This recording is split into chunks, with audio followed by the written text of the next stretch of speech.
Football is back, and we have a rematch of Super Bowl 50 from Mile High. Denver is the defending champ, but Carolina favored by 3 on the road tonight. We also get our first look at Trevor Siemian as the Broncos' new starting quarterback. We asked you guys earlier in the show who wins the opener tonight. The results are in. 71% are saying the Panthers. Mark Schler is still here with us. Mark, the people are rolling with Carolina. Are you giving Denver a shot tonight?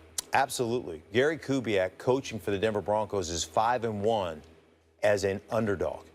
And this is a team that plays with a legitimate chip on their shoulder.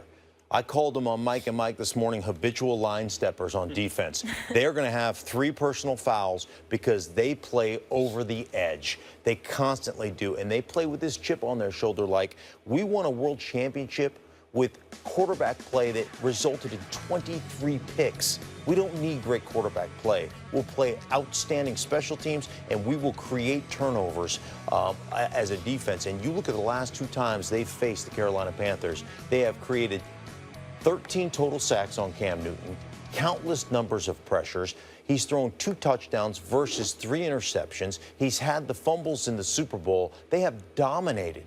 Absolutely dominated those games defensively, and I don't see anything in my mind that changes that right now for this defense. What about the fact that they don't have Malik Jackson? They don't have that pressure in the middle that they had maybe to the extent where they could collapse the pocket and help the rest of that defense perform on the level they've been performing? Well, I will tell you this. Going back and looking at that Super Bowl, if they don't keep extra offensive players, be it tight ends or running backs, in to protect the edge, Michael Remmers got absolutely ramshackled against Von Miller.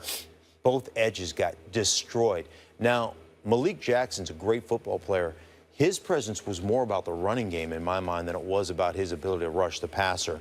But still, they're going to have to, as a coaching staff, do a much better job of finding a way to protect Cam Newton and saying, listen, if it takes running 3-man routes or 2-man routes and keeping 7 men in or 8 men in, that's what we're going to have to do. So they have got to make a mental shift in the way they protect the edges, the way they protect against this Denver Broncos defense. Because if they go out and do the same thing they've done the last couple times they played, they're going to get beat down again. Well, I agree with you there. I just don't think they'll do that. I'm struggling to figure out how Denver is going to win this game if they can't really score. You trying to tell me that Trevor Siemian, you have the confidence in him that he's going to be able to go against this Carolina defense? I get Kubiak. I get who he is and how he likes to do things. You look at Demaryius Thomas and Emmanuel Sanders. Outside the numbers, we know what kind of damage that they can do. I'm wondering about your tight end spot. I'm wondering about C.J. Anderson. I'm wondering about what I consider to be a rookie quarterback. I know he was drafted, in the 7th round, but he didn't throw an NFL pass last year. So your first order of business, your first real day on the job, you're going up against the defending NFC champions who are very, very big, very, very physical, with an elite front 7, and you're telling me you think Denver's got a really, really good chance of winning this game? Oh, absolutely. I mean, defensively, what they've been able to do to Cam Newton in this offense, that's one feather in their cap. And then I look at them offensively, run the football, create some play action. Trevor Siemian is not going to be a high-volume passer. If he is a high-volume passer, if he has to throw over 25, 26 times, then I think they end up losing this game. But I just don't believe that that's the formula in Denver right now. We're going to see. You know, the great thing about playing in the NFL is you never know until you get the opportunity. You never know. I'll never forget the first game I ever played was with the Washington Redskins against the Philadelphia Eagles in the old vet, the #1 defense in all of football. And I am as nervous as I could possibly be. I mean, I am scared to death. And Doug Williams walks down, the starting quarterback, walks down the bus as we're getting ready to go. He walks right past me, stops, turns around, comes back, taps me on the shoulder. And he said, the only difference between you and them is they got an opportunity and they made a name for themselves. And goes, and today, you know what? You're going to go out there, you're going to have that opportunity, and you're going to make a name for yourself today. I have nothing but the utmost confidence in you. And I can't tell you, I was still scared to death, but I can't tell you what that did for me as a player to have that vote of confidence from my starting quarterback coming down that bus. And this is what sets players apart. We see first-round draft choices all the time coming to this league and are complete and total busts. And then we see 7th rounders get an opportunity in this league and are great players. And that's the difference. I don't know what he's going to be, Stephen A. I don't. Till I watch him, till I see how he responds to a turnover or to a bad play. If he wilts like a flower in the summer heat, then we're in trouble. But if that guy stands up and, you know, wipes it off and keeps going, then, you know, you have an opportunity to be good. What that story tells me is good to have veteran leadership at the quarterback position, which Carolina has. Only you could twist that. It's not only him. I feel the same way. What about the fact that now Cam's got his best receiver back in terms of dealing with the Broncos? He didn't have Benjamin last year. He has him now. Doesn't that make any kind of a difference? Well, obviously, it's always a confidence thing. To be able to throw that up 50-50 balls and think that your guy's going to come away with it, that's great. But it doesn't change the philosophy of the Denver Broncos. You watch them play on a consistent basis. They did it to New England. They do it to Pittsburgh. They did it, you know, to Carolina in the Super Bowl last year. They're going to line up in man-to-man, bump and run, press you off the line of scrimmage and try to physically beat you up so their pass rush can get there. He is not an elite-level quickness guy. He's a big-bodied guy that fronts guys up. He's a good receiver. But he's not an elite level, let me get open in 1.8 seconds so you can throw me the ball. That's not his game either. So I don't know that that's that big a difference maker. The 50-50 ball, I'll give you. The red zone ball, I'll give you. But I don't know that it all of a sudden goes, oh, that's the reason they win, and they'd have won the Super Bowl last year if Calvin Benjamin would have been there. Absolutely not. I don't buy that. Yeah, You picking the Broncos tonight? Absolutely, I'm picking the Broncos. Oh, of course he is. Right? Of course, You'll be around tomorrow. Yeah, I'll be around tomorrow. We'll find you tomorrow. You know what? I'll come in my Simeon jersey. You will. I don't have a Simeon. I was getting ready to say I might hold you to that, but I didn't know they were selling those yet. Yeah. Unless Greenberg got you one. He made one at home. Right, exactly. Mark, thank you so much for being with us. Hopefully we will see you tomorrow. Coming up, what do you expect from Tier 2 Cam tonight, Stephen A? He's going to have a rough night. Look, this kid Remmer is still there on the offensive line, and Von Miller had a field day with him. I wrote it down last night. 3 sacks, 5 hurries, 2 forced fumbles. All of them were on Remmer. All of them, okay? The 3 sacks, the 5 hurries, the 2 forced fumbles, all on Remmer, who actually is pretty decent. And it's not like he had a bad year. It's just that Von Miller was an absolute living nightmare. Now, Denver's going to be a little bit different because you don't have Danny Trevathan. You don't have Malik Jackson, who's now in Jacksonville. We get all of that. But the flip side to it, Wolf is still there. This kid, Shane Ray, is still there. Of course, DeMarcus Ware and Von Miller is still there. And so when I look at it from that perspective, I expect Denver's defense to be every bit as stout as we recall them being. You're opening up the new season, Super Bowl championship night. You're celebrating. You're feeling yourself just a little bit, okay? You're going to be hyped. It's on your home turf in the Mile High City, opening the season. I get all of that. The flip side is that I think Denver's offense is going to be so anemic that Carolina is going to have a field day defensively against that offense as well. So it's going to be a defensive battle, and it's going to come down to what you believe. Is Cam Newton the one that's going to get it done for you, or Trevor Siemian? Okay, forgive me. Forgive me for picking Cam Newton on that in that comparison. I'm just not worried. Greeny's not going to be happy. Or Antoine. Greeny, Antoine, and everybody else. We'll get it. Well, please, Antoine, you wouldn't even know Antoine went to Northwestern. He never mentions it. I mean, the guy's a graduate of Northwestern. He's a proud Chicago native. And all you ever hear about from Antoine, our producer, is about Chicago. You don't hear about Northwestern, so don't bring up Northwestern now. Shots fired. You said Chicago. If you said Chicago, that's be different. We don't want to hear nothing from Antoine now about Northwestern. I've heard about Northwestern from Greeny. I've heard about Northwestern from J.A. Adonde. I heard about Northwestern from Mike Wilbon. I have never heard about Northwestern from Antoine Lewis, so I don't want to hear it now. Okay, forget that. Then we're going to get back to this. Trevor Siemian at Northwestern, please. I mean, come on now. Look, he didn't throw a pass all of last year. And the first regular season pass of your NFL career is going to be against this crew? Really? Good luck with that. Good luck with that. Can't see it. So I expect a defensive battle. I expect it to be tight and hard fought. Okay, Manuel Sanders going to be looking to show that he deserved that $27 million in guarantees that he got. Demaryius Thomas needs to make up for the kind of season he had. C.J. Anderson is glad he's not in Miami, even though I don't know why, because South Beach ain't nothing wrong with that. But he's still in Denver. But in the end, here's what it is. It comes down to Cam Newton versus Trevor Siemian.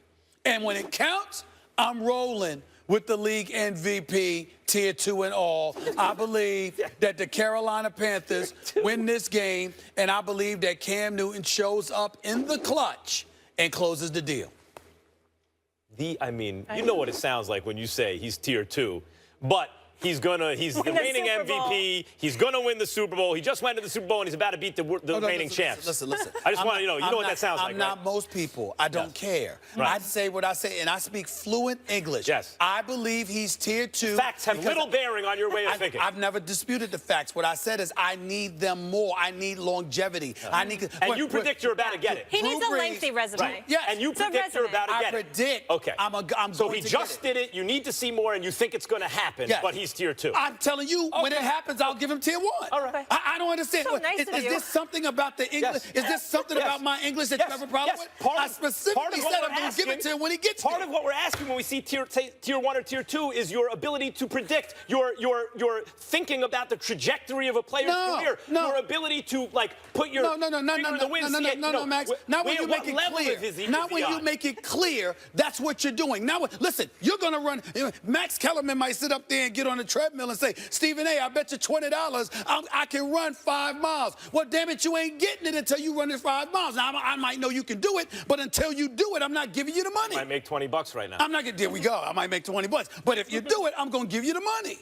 But not until you do it. I need to see Cam do what Big Ben did. I'm going to want my money at the end of the season what Tom when you say Cam is tier 1. Okay, sure, good. and I'll give it to you. As long as I got my money, I'm good. No, that's all right. We'll see.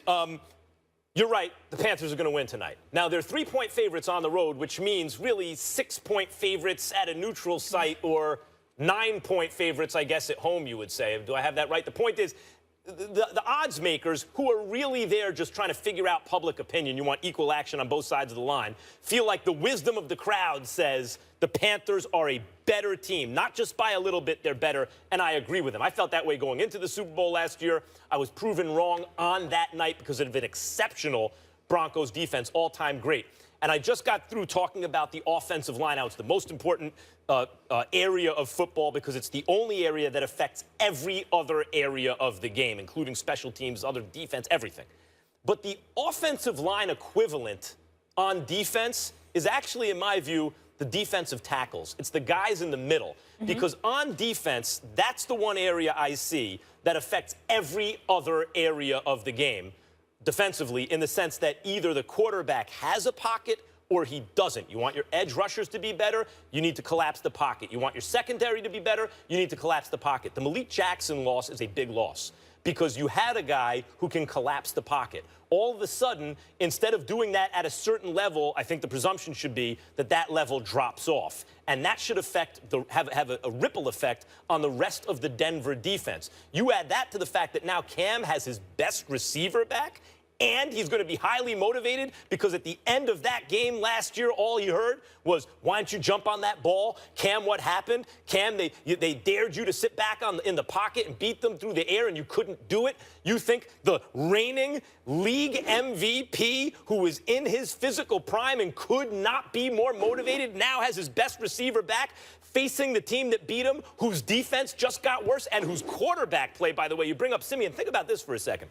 Just like last year, beginning of the season, I told everyone Peyton Manning's going to fall off a cliff, just like I'm telling you about Tom Brady over the next 18 months. I'll tell you about another player coming up. You're not going to want to hear it, but this is what age does, and injury, which comes with age. Peyton Manning's going to fall off a cliff. Watch, it's going to happen. And he played so poorly that Brock Osweiler took his job, and he played so poorly in the playoffs that Peyton took it back. And by the time they won the Super Bowl, we all sat back and said, well, they couldn't have had worse quarterback play, but guess what? They now have worse quarterback play. Yep. Their quarterback situation got even worse. I think smart money right now has the Panthers to win this game. So do I, and I think the odds reflect. Well, I definitely think that as well. But also, when you look at Denver's offense, let's analyze this for a second. You got Trevor Simeon, like you said. He ain't gonna, what do you expect from him? What can you expect from him? Anything. He's playing with house money because anything that he does relatively decent is going to be a good thing. But then we take into account, let's look at a couple of things. C.J. Anderson needs to play better than he did last year. Yeah. And of course, their running game needs to be better.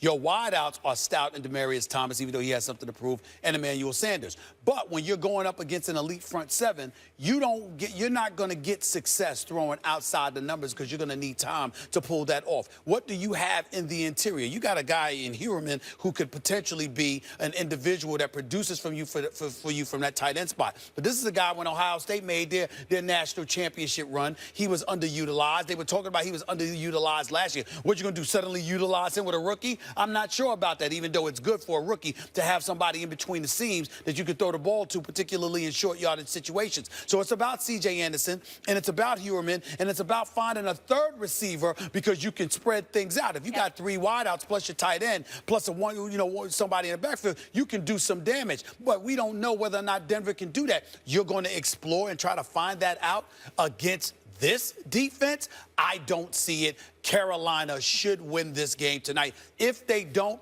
I would be concerned, and I would be concerned about Cam because from a psychological standpoint, even though it's just one game, when you are fresh off the Super Bowl loss that he had, albeit due to the pressure, because I think he was pressured. I wrote this down, too, last night. 19 snaps versus Rema. I already talked about that. You're talking about 29 snaps overall where this guy was just under intense and immense pressure.